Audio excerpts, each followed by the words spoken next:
Hello, good morning guys. Good morning. তো আমার নাম ইন্দ্রনীল, এ হচ্ছে ইন্দ্রজিৎ আমার ভাই। তো এতদিন ধরে আমরা ঘুরছিলামই একসঙ্গে, তো আমরা ভাবলাম একা একা আর কতদিন ঘুরবো, সবাইকে একসঙ্গে নিয়ে ঘুরবো। তো আমরা দুজন তাই বেরিয়ে পড়েছি আমাদের এনএসকে সাথে নিয়ে। আজকে আমাদের যাওয়ার ঠিকানা হচ্ছে কোথায়? দীঘা। তো আমরা আজকে যাচ্ছি দীঘা দুজন মিলে, আর তোমরাও থাকছো আমাদের সাথে এই জার্নিতে।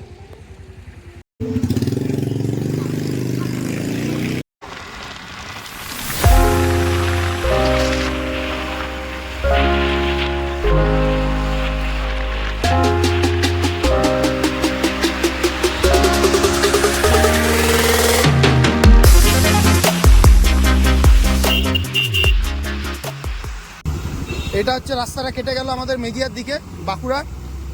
আর সোজা ওইদিকে চলে গেলে, ওদিকটা দেখি দাও, ওদিকটা তো চলে গেলে আমাদের চলে যাচ্ছে রানীগঞ্জ স্টেশন। এই দিকটা রানীগঞ্জ স্টেশন চলে যাচ্ছে। আমরা মেজিয়া হয়ে কেটে গেলাম মেজিয়া রাস্তার দিকে। মেজিয়া হয়ে আমরা বাঁকুড়া ঢুকবো আগে।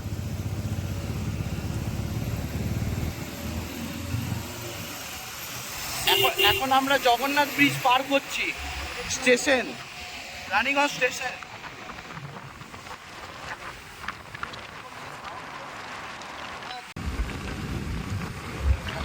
আমার মনে হয়, তুই কি বলিস এইখানে মানে কিছু একটা মানে না, এই ব্রিজ বহু পুরোনো ব্রিজ। না, এইখানে আমার যেটা মনে হয় যে এই জিনিসটা আমি এখন পর্যন্ত কমই আমার মনে হয়, আমি এখানকার ধরে আমরা আছি যে প্রত্যেকটা ব্রিজ আমি দেখেছি যে পুরো ব্রিজটা লাইটে ভরে থাকে, এখানে আমাদের কোনো লাইট দেওয়া নেই। সত্যি এই জিনিসটা কিন্তু দাদা ভালো তুলে ধরেছে। আমরা একটু ব্রেক নিলাম, চাটা খাবো এখান থেকে, তারপর এবার আমাদের আবার নন স্টপ আমরা যাব বাঁকুড়া পার করবো, তারপরেই দাঁড়াবো, তার আগে দাঁড়াবো না। তো চলো দাদার কাছে চা খেয়ে নেওয়া যাক।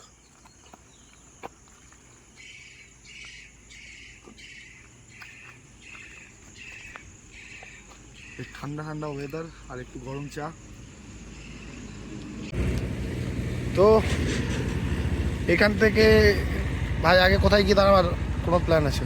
দাদা তো বললো যে তুই চালা, এবার আমরা বাঁকুড়াতে এবার নেক্সট হোল্ড নেব, তাই তো দাদা? হ্যাঁ চলো তাহলে। বাঁকুড়াটা দাঁড়াবো না ভাবছি, এবার সোজা বিষ্ণুপুর হ্যাঁ চেষ্টা করছি, দেখা যাক কতটা কি হয়।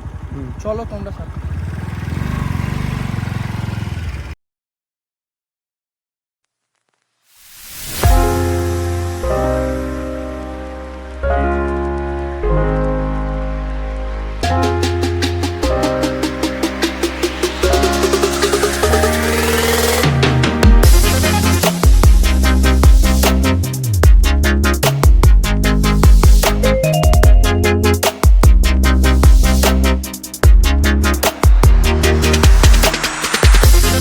কিলোমিটার।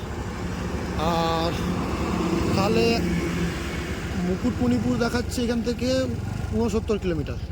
ঠিক আছে, তো এখন ঘড়িতে টাইম হচ্ছে আমাদের 6টা 59, প্রায় 7টার সময় আমরা বিষ্ণুপুর ঢুকে গেছি। এখন দেখা যাক 60 কিলোমিটার আমাদের আইডিয়াতে, আমাদের যেটা এখন প্ল্যান আছে যে মোটামুটি ওই 8:30টার মধ্যে আমরা খড়গপুর পৌঁছে যাবো। আমরা ঢুকে পড়েছি, গড়বেতা জঙ্গল হয়ে পার হচ্ছি।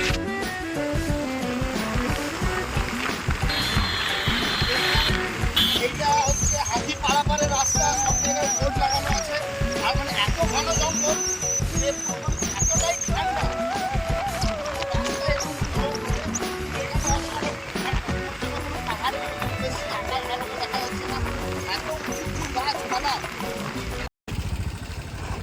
এখন হচ্ছে ঘড়িতে টাইম 9টা 49, আর আমরা এখন আছি খড়গপুর থেকে আর 4 কিলোমিটার মাত্র দূরে। 4 কিলোমিটার মধ্যে আমরা খড়গপুর ঢুকে যাবো। আর বালাসর হচ্ছে এখান থেকে 118 কিলোমিটার।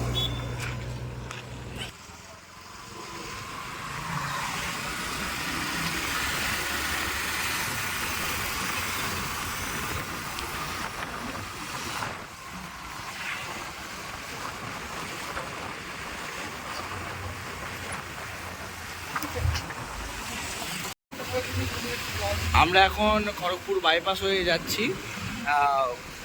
এখন সময় হচ্ছে 10টা। খারাপ হচ্ছে, ভালোই খারাপ হচ্ছে। যেহেতু আজ অনেকক্ষণ ধরে জার্নি করছি, প্রায় 6 ঘন্টার উপর হয়ে গেল। ব্রেকও নিয়েছি অনেকবার। যাই হোক, এই রাস্তাঘাট ঠিকই আছে, কিন্তু কিছু কিছু জায়গায় খুবই খারাপ। কিন্তু এনএসএস সিটের অবস্থা খুব খারাপ। NS খুব ওই দিকের সিট পাতলা, নাহলে প্রবলেম পড়ে যাবে। এটা হচ্ছে সেই রাস্তা, সোজা গেলে পুরী যাচ্ছ, এই দিকটা থেকে দীঘা আমরা নেমে যাচ্ছি, রাস্তাটা কেটে যাচ্ছে। এই রাস্তাটা মনে রাখা খুবই দরকার, নাহলে সোজা চলে গেলে প্রবলেম হয়ে যাবে। তো এইটা দিয়ে নেমে যেতে হবে আমাদেরকে। নেমে পরে আমাদের লেফট টার্ন যেটা আসবে, প্রথম লেফট টার্ন, এটা দেখতে পেলাম এই সাইডে বিচিত্রপুর। এখান থেকে বিচিত্রপুর ন্যাচারাল ক্যাম্প হচ্ছে 43 কিলোমিটার, খুব একটা বেশি দূর নয়।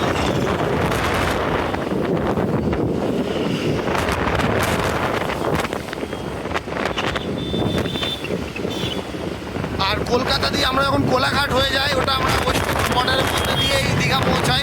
কিন্তু যখন আমরা আসানসোল দিয়ে, যেহেতু আমরা আসছি রানীগঞ্জ হয়ে, তো আমরা আগে উড়িষ্যা বর্ডারে ঢুকি, তারপর আবার আমরা ওখানে বেরিয়ে উদয়পুরের ওই সাইডটা দিয়ে কেটে দীঘা ঢুকছি।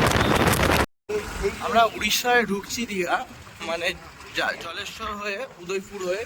এত রোডের কন্ডিশন এত বাজে, মেনটেনেন্স তো হয় না মনে হচ্ছে, খুবই খারাপ অবস্থা। কি বলছিস দাদা? একদম একদম এরকম, মানে যারা গাড়ি নিয়ে আসবে তোমরা আমাদের মতো, মানে এই জায়গাটার এক্সপিরিয়েন্সটা খুবই খারাপ থাকে। মানে আমরা ঘর থেকে বেরোবে যেটা ক্যালকুলেশন করেছিলাম যে মানে 60-70 যদি স্পিড আমরা মেনটেন করি, তো তাও ওই 5-5.5 ঘন্টা 6 ঘন্টা ম্যাক্সিমাম পৌঁছে যাবো। কিন্তু আমাদের মোটামুটি এই রোডের জন্য প্রচুর দেরি হয়ে গেল, প্রায় 2 ঘন্টার কাছে। আমাদের ওয়েস্ট বেঙ্গলের মধ্যে যে রোডগুলো ছিল মোটামুটি সবই একদম ভালো, খালি আমাদের বিশেষ করে দেরি হলো 2-3 জায়গায় আমরা বৃষ্টির সম্মুখীন হলাম, ওই জন্য আমাদেরকে দাঁড়াতে হলো মাঝখানে। তো এটা বাদে আমরা এমনি নিজেরা ব্রেক নিয়েছিলাম 1-2 জায়গায়, তাছাড়া সেরকম কিছু আমরা এখন এসে পৌঁছেছি উদয়পুরে। এইদিকে আপনাদেরকে দেখাচ্ছি, এটা হচ্ছে আপনার উদয়পুর। কিরকম জার্নি কিরকম থাকলো? খুব সুন্দর, হ্যাঁ? কমফোর্টেবল। কমফোর্টেবল? রাস্তাঘাট কিরকম ছিল? কিছু কিছু জায়গায় একটু বাজেট ছিল, কিন্তু মোটামুটি ঠিকই ছিল বেশিরভাগ রাস্তা। হ্যাঁ, তো তার রাস্তাঘাট ঠিকঠাকই লেগেছে। তো যাই হোক, আপনাদেরকে এটা হচ্ছে এখন উদয়পুর আমরা দাঁড়িয়ে আছি। এই হচ্ছে উদয়পুর দীঘা, উদয়পুর সি বিচ যাওয়ার এটা রাস্তা। সোজা চলে গেলে আপনারা সি বিচ চলে যাবেন, আর এইদিকে সোজা চলে যাচ্ছে দীঘা আমাদের। তো দীঘায় গিয়ে আমরা আবার দেখা করছি। তাহলে টাটা, এখন বাই বাই।